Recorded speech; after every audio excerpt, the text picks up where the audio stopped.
Start करेंगे तो unit 1 में बेसिकली बस आपकी थ्योरी बेस्ड है ये यूनिट जो है आपका।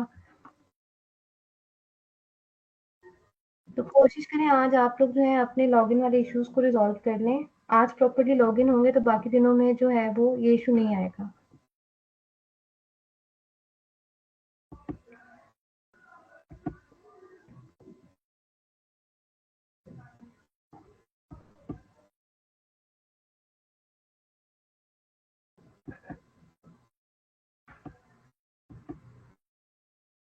अच्छा, सबसे पहले हम देखते हैं कि मैथमेटिक्स की हिस्ट्री क्या है, मैथमेटिक्स आया कहाँ से था।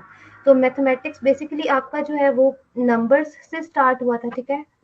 तो अब ज़रूरत क्यों पड़ी थी आपको नंबर्स की, मैग्नीट्यूड और पैटर्न्स के, जो आपके ना ये नेचर में नेचुरली एग्जिस्ट करते हैं नंबर्स। जैसे आपको कुछ काउंट करना हो तो आपको उसके लिए एक ज़रूरत थी किसी टूल की, तो उसके लिए नंबर्स आए। फिर आपको किसी चीज़ की लेंथ मेजर करनी है तो मैग्नीट्यूड्स के लिए, और फिर पैटर्न्स होते हैं छोटा, बड़ा, ठीक है, लंबा, छोटा। तो इन सब चीज़ों की नेचुरली जो है ना हमें ज़रूरत थी, जिसकी वजह से जो है ना आपकी मैथमेटिक्स की जो है ना वो मैथमेटिक्स का वजूद जब अमल में आया। फिर उसके बाद क्या है आपके पास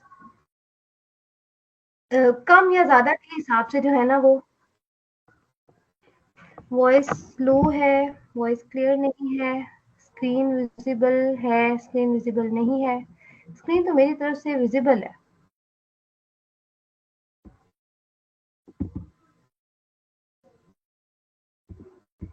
जस्ट वेट अ मिनट।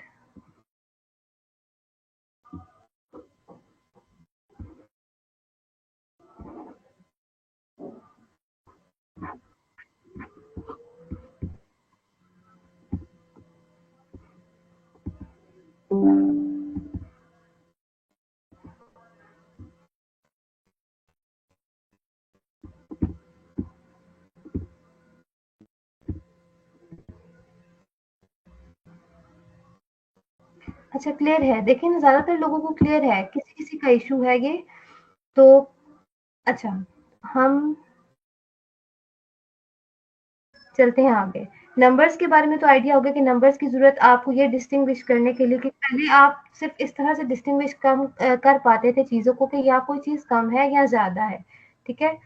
तो अगर कोई चीज़ 1 है या 2 है, तो अगर 1 है तो आप कह देते थे दोज़ आर लेस, और अगर ज़्यादा है तो आप मैनी कह देते थे। फिर उसके बाद अगर 2 से भी ज़्यादा है तो उसके लिए आपको और नंबर्स की ज़रूरत पड़ी, ठीक है? जिससे आपके बाकी नंबर्स जो हैं वो आए। फिर अब ये जो नंबर्स की जो स्टार्ट हुआ था ना, ये जो सारा इसकी जो है आपके पास, जो इसकी हिस्ट्री है वो इजिप्शियंस ने स्टार्ट की थी ना।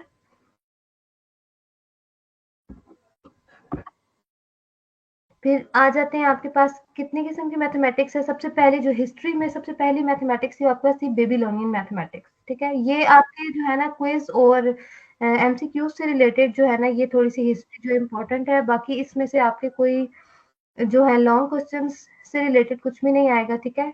तो ये जो डेट्स वगैरह हैं और जो है कौन सी मैथमेटिक्स में क्या चीज़ आपके पास जो है वो आई थी, तो ये चीज़ें आपने याद रखनी है। जैसे इस मैथमेटिक्स में, बेबीलोनियन मैथमेटिक्स में आपके पास हेक्साडेसिमल सिस्टम आया था, ठीक है, नंबर सिस्टम।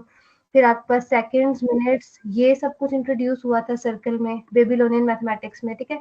इसमें बस सारी इस तरह की हिस्ट्री है और थ्योरेटिकल है। तो ये मैं आपके साथ शेयर कर दूँगी, ठीक है। हम जाते हैं न्यूमेरिकल टाइप पे, ठीक है। इसके बाद इजिप्शियन मैथमेटिक्स है, इससे रिलेटेड हिस्ट्री है, ये भी आप लोग देख लेंगे। ग्रीक मैथमेटिक्स है, ये सारा मैं पढ़ूँगी तो आपको इसमें कोई इंटरेस्ट नहीं आएगा, बल्कि उल्टा नींद आएगी, ठीक है। तो इससे अच्छा है कि हम इसको फॉरवर्ड करके जो है मेन मैथमेटिक्स है हमारा उस तक जाते हैं, ठीक है। फिर role of Pythagoras in Greek mathematics, role of Plato, role of Archimedes, role of Apollonius in Greek mathematics, Roman. अच्छा, ये सब का जो है ना हिस्ट्री में किस किस का क्या रोल है मैथमेटिक्स के बेस में आने में जो है ना, वो सारी बातें हैं इसमें, ठीक है। किस किस सेंचुरी में उसमें क्या क्या काम हुआ, 18th सेंचुरी में, 19th सेंचुरी में, ठीक है, 20th सेंचुरी में। फिर उसके बाद आगे हमारे पास नेचुरल नंबर्स, ठीक है। जो सबसे पहले हमें जिन की काउंट करने के लिए जब ज़रूरत पड़ी थी, तो वो हमारे पास थे 1, 2, 3, 4 नंबर्स, ठीक है। फिर इसके बाद नेचुरल नंबर्स के बाद हमारे पास जो एक और सेट आया वो था होल नंबर्स का सेट। इसकी ज़रूरत हमें क्यों पेश आई?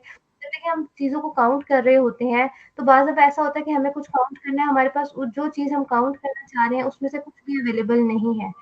तो फिर क्या होता है, हमें उसको रिप्रेज़ेंट करने के लिए भी अगर एक नंबर चाहिए, तो उसके लिए हमारे पास कौन-सा नंबर होता है? 0। फिर उसके बाद हमारे पास होते हैं नेगेटिव नंबर्स, ठीक है? नेगेटिव नंबर्स की ज़रूरत ऐसे पड़ी कि आपको जो है ना जैसे फ़र्ज़ करें आपके पास हैं 3 आइटम्स हैं, आपको उन 3 आइटम्स में से किसी को 4 आइटम्स देने हैं, ठीक है? तो आप 4 आइटम्स तो उसे दे नहीं सकते, तो इसका मतलब है फिर आप नेगेटिव में चले जाएँगे, यानी कि एक आपके पास रह जाएगा उसे देने से, जो रह जाएगा तो वो नेगेटिव होगा, -1 यानी कि तो फिर आपके पास होल नंबर्स के सेट में जो है नेगेटिव नंबर्स नहीं थे। तो इस नेगेटिव नंबर्स की ज़रूरत पेश आई जिसकी वज़ह से सेट ऑफ इंटीजर्स जो है वो हमारे पास इंट्रोड्यूस हुआ। फिर उसके बाद आ जाते हैं रैशनल नंबर्स। अब हमारे पास जो चीज़ पूरी कंप्लीट ना हो, इसकी एग्ज़ाम्पल हम चॉकलेट के पीस से या पिज़्ज़ा से या किसी ऐसी चीज़ से ले सकते हैं कि आप उसको ना देखें, अगर एक शख़्स है वो पूरा पिज़्ज़ा खा रहा है, तो उसने पूरा एक खा लिया, ठीक है? फिर अगर 2 लोग वही पिज़्ज़ा खा रहे हैं, तो हम ये नहीं कहेंगे कि एक पिज़्ज़ा तुमने खाया और एक पिज़्ज़ा मैंने खाया, ठीक है? फिर हम ऐसे कहेंगे कि हाफ पिज़्ज़ा एक ने खाया, हाफ पिज़्ज़ा जो है वो दूसरे ने खाया। तो आप क्या होगा, तो हम उसको प्रेज़ेंट कैसे करेंगे उसको कि ये जो हाफ़ वाली बात है, तो इसको हम 1/2 की फ़ॉर्म में लिखेंगे, यानी पूरा था, 2 हिस्से थे तो उसमें से एक ने खा लिया, एक दूसरे ने। इसी तरह से आप कोई और चीज़ देखें, आप एक एप्पल है उसके 3 इक्वल स्लाइसेस करते हैं, तो आप देखिए कि ना 3 लोगों को आपने देने हैं वो, तो 3 इक्वल स्लाइसेस हैं आपके पास, तो आपको आपने बताना है कि आपने पहले पर्सन को कितना एप्पल दिया है, तो आप कह देंगे कि 1/3 दिए, क्योंकि आपने उसे कंप्लीट एप्पल तो नहीं दिया। इसी तरह से दूसरे पर्सन को अगर आपने 2 पार्ट्स दे दिए, थर्ड अवेलेबल नहीं है, तो आप किस तरह से बताएँगे? क्योंकि आपने उसको कंप्लीट एप्पल नहीं दिया। तो आप ये कह देंगे कि मैंने इसको 2/3 पार्ट्स दिए। तो इस तरह से हमारे पास ना फ्रैक्शंस में नंबर आ गए, जिनको प्रेज़ेंट करने के लिए हमें फ्रैक्शंस की ज़रूरत थी। तो इस किस्म के नंबर्स के लिए फिर हमारे पास मज़ीद एक सेट आया, जिसे हम रैशनल नंबर्स का सेट कहते हैं, ठीक है? फिर ऐसे नंबर्स थे जो रैशनली भी प्रेज़ेंट नहीं किए जा सकते, ठीक है? तो उनको कहते हैं इर्रेशनल नंबर्स, और उनको डिनोट इससे किया जाता है क्यू, और इसके ऊपर एक ऑब्लिक लाइन होती है, ये सिंबल तो नहीं होता, ठीक है? फिर नेक्स्ट आ जाते हैं, अभी जो रैशनल और इर्रेशनल है, इन सबको कंबाइन कर दिया जाए तो हमारे पास एक वास्ट सेट बन जाता है, जिसे हम रियल नंबर्स का सेट कहते हैं, ठीक है? तो इसको हम आर से भी डिनोट करते हैं, और आर ऑब्लिक आर होता है हमारे पास। मैं आप लोगों के साथ, अगर आपके पास बुक नहीं है तो वो भी शेयर कर दूंगी, और उसके अलावा ये जो स्लाइड्स हैं ये भी शेयर कर दूंगी, ठीक है? अच्छा, फिर रैशनल नंबर से वास्ट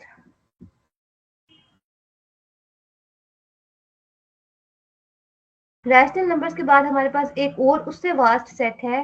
रैशनल नंबर्स तो वो नंबर्स होते हैं ना सॉरी, रैशनल, इररैशनल, फिर रियल। इररैशनल हमारे पास वो नंबर्स थे जिनका ना आप रूट ओपन करें ना, तो आपके पास कोई होल आंसर नहीं आता था, तो वो आपके पास थे इरेशनल। अब आपके पास अंडर रूट में अगर नेगेटिव नंबर आ जाए ना, तो इसको हम कहते हैं, तो फिर ये हमारे रियल नंबर्स में शामिल नहीं है, फिर ये बन जाता है हमारे पास कॉम्प्लेक्स नंबर। अब कॉम्प्लेक्स नंबर ये ऐसे बनता है कि एक खास नंबर है हमारे पास अंडर रूट -1, तो इसको हम अयोटा से डिनोट करते हैं। तो जिस भी नंबर में अगर हमारे पास अंडर रूट में नेगेटिव नंबर आ जाए, तो ऐसे नंबर को हम कॉम्प्लेक्स नंबर की फॉर्म में लिख देते हैं, ठीक है? तो इस तरह के होते हैं ज़्यादातर, ये a प्लस बी आई होता है। इसमें a कोई इसका रियल पार्ट होता है, b इसका कोई इमेजिनरी पार्ट होता है, और अयोटा उस इमेजिनरी पार्ट के साथ आ रहा होता है, ठीक है? जैसे फॉर एग्ज़ाम्पल हमारे पास लिखे हुए हैं 4 plus 4 iota minus 2 plus 3 iota 1 plus under root 2 iota etcetera, etcetera. अच्छा, अब इसमें देखें, हर जो नया सेट है ना, वो पिछले सेट को कंटेन किए हुए है। जैसे आपका रियल नंबर्स का सेट है ना, इसमें सारे के सारे रैशनल नंबर्स को अपने साथ ना कंटेन किया हुआ है। इसी तरह से जो आपका है जो रैशनल नंबर्स का सेट है, इसने सारे इंटीजर्स को कंटेन किया हुआ है। फिर इसी तरह से जो इंटीजर्स का सेट है, इसने सारे होल नंबर्स को कंटेन किया हुआ है, और इसी तरह से जो आपका होल नंबर्स का सेट है, उसने सारे नेचुरल नंबर्स को कंटेन किया हुआ है, यानी सारे नेचुरल नंबर्स हैं वो होल नंबर्स के सेट में शामिल है। तो इसी तरह से ये जो कॉम्प्लेक्स नंबर्स का सेट है, ये इसने सारे के सारे रियल नंबर्स को जो है वो कंटेन किया हुआ है। सारे के सारे रियल नंबर्स इसमें आ जाते हैं। किस तरह आते हैं कि उसमें आपके पास इमेजिनरी पार्ट भी होना चाहिए। तो अगर हम इमेजिनरी पार्ट को लिख दें 0, तो एनी नंबर, कोई भी आपके पास रियल नंबर है, जैसे 4 एक रियल नंबर है, 4 प्लस 0 अयोटा अगर लिख दिया जाए, तो हर रियल नंबर आपके पास क्या बन जाता है? Complex number. इसका मतलब है कॉम्प्लेक्स नंबर एक ज़्यादा बड़ा सेट है जिसने सारे रियल नंबर्स को क्या है? कंटेन किया हुआ है अपने अंदर। स्क्रीन मैंने शो की हुई है, आपके पास क्यों शो नहीं हो रही है? आप देखिएगा काइंडली अपनी सेटिंग्स। मेरी तरफ से स्क्रीन भी विजिबल है और मेरी तरफ से वॉइस भी ऑन है, ठीक है?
अब देखिए, जो मैं आपको कंटेन करने की बात कर रही हूँ ना, किस तरह से हर एक सेट ने दूसरे सेट को कंटेन किया हुआ है। ये जो आपका रैशनल नंबर्स का सेट था ना, इसमें सारे के सारे इंटीजर्स शामिल है। देखें, इसका सर्कल जो है वो बड़े सेट के अंदर है। इस तरह से इंटीजर्स का जो सेट है, इसने सारे के सारे होल नंबर्स को कंटेन किया हुआ है।